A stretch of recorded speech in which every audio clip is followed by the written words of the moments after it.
গর্ভবতী মাকে যখন আমি হসপিটালে নিয়ে আসতে হয়, মোটরসাইকেলে নিয়ে আসতে হয় মাননীয় স্পিকার, একটা বর্ষাতে নৌকায় আনতে পারি, কিন্তু এই যে এখন সিজন, এই সিজনে মোটরসাইকেল ছাড়া আর কোনো রাস্তা নেই। পাত্র আসন যেখানে কোনো গাড়িতে উঠে নির্বাচন করা যায় নাই, এটা হলো মোটরসাইকেলে করতে হয় মাননীয় স্পিকার। সুনামগঞ্জ 1 হতে নির্বাচিত মাননীয় সদস্য জনাব কামরুজ্জামান কামরুলকে তার জরুরি জনগুরুত্বপূর্ণ বিষয়ে মনোযোগ আকর্ষণের নোটিশ পড়ার জন্য আহ্বান জানাচ্ছি। ধন্যবাদ মাননীয় স্পিকার। মাননীয় স্পিকার, আমার আসনটি হচ্ছে হাওর বেষ্টিত একটা এরিয়া। এখানে চারটি উপজেলা নিয়ে আমার এক আসন। এই আসনে মাননীয় স্পিকার, আমার অনেকগুলি হাওর আছে, যে হাওর থেকে ধান রোপণ করতে এবং ধান কেটে আনতে দুসময়ই আমাদের অনেক দুর্ভোগ পোহাতে হয়, অনেক খাদা থাকে, অনেক পানি থাকে। সেজন্য আমাদের এখানে আঞ্চলিক ভাষায় জাঙ্গাল বলে। তো আমাদের ওই রাস্তাগুলিকে ধান উত্তোলনের জন্য মাননীয় স্পিকার, আমাদের পাকাকরণ করার জন্য, সাবমার্জিবল রোড করার জন্য আমাদের স্থানীয় সরকার ও পল্লী উন্নয়ন সবাই মন্ত্রী মহোদয়ের দৃষ্টি আকর্ষণ করছি।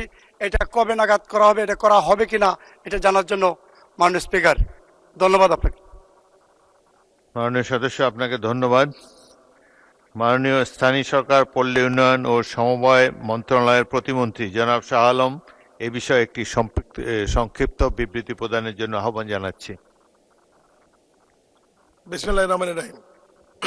মাননীয় স্পিকার, আপনাকে ধন্যবাদ। জনাব কামরুল ইসলাম কামরুল, 224 সুনামগঞ্জ 1-এর প্রশ্ন উত্তরে এইটুকুই বলতে চাই, হাওর এলাকায় ফার্ম এক্সেস রোড নির্মাণের ডুবো সড়কের একটি প্রকল্প অনেক আগেই তৈরি হয়েছিল। প্রকল্পটি পরিকল্পনা মন্ত্রণালয় থেকে পুনরায় আমাদের মন্ত্রণালয়ে পাঠানো হয় স্টাডি করার জন্যে। এ ধরনের প্রকল্প নিয়ে আমাদের একটু বাজে অভিজ্ঞতা রয়েছে। মাননীয় স্পিকার, আপনি নিশ্চয় জানেন, কিশোরগঞ্জ জেলার হাওর এলাকায় নিকলি, অষ্টগ্রাম, মিঠামইনে যে সড়ক নির্মাণ করা হয়েছে, এই সড়ক নির্মাণের ফলে পানি প্রবাহ বন্ধ হয়ে বন্যার সময়, বর্ষার সময় বন্যা হয় এবং প্রাকৃতিক সৌন্দর্য এবং প্রকৃতির উপর আঘাত আনে।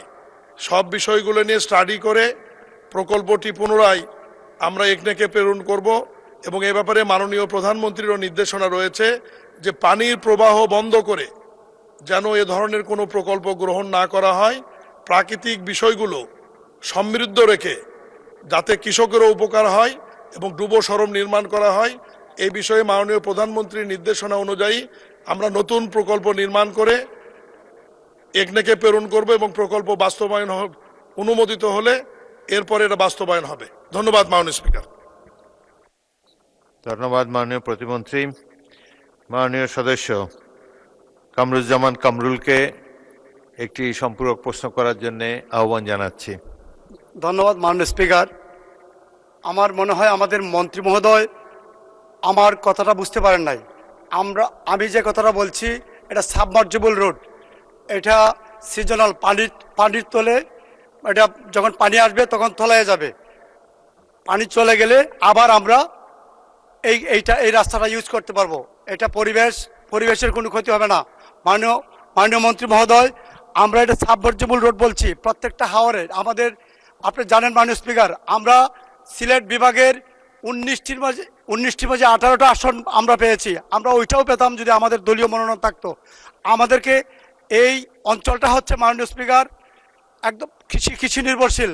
আমি অনুরোধ করব আমাদের এই সিলেট বিভাগকে একটু নজর দেওয়ার জন্য, সাবমার্জিবল রোড করার জন্য। আমাদের মাননীয় স্পিকার, আমাদের সারা বাংলাদেশের একটা জরিপে দেখা গেছে পাকাকরণ রাস্তায় আমরা হচ্ছে 5%, আর অন্যান্য সকল বিভাগ হচ্ছে 19%, 20%, 25%। একমাত্র বিভাগ যে বিভাগে মাত্র 5%। এর মধ্যে মাননীয় স্পিকার, আমার আসনটা হচ্ছে মেবি 1% থেকে 1.5%। এটা হচ্ছে আমার বাস্তব চিত্র মাননীয় স্পিকার।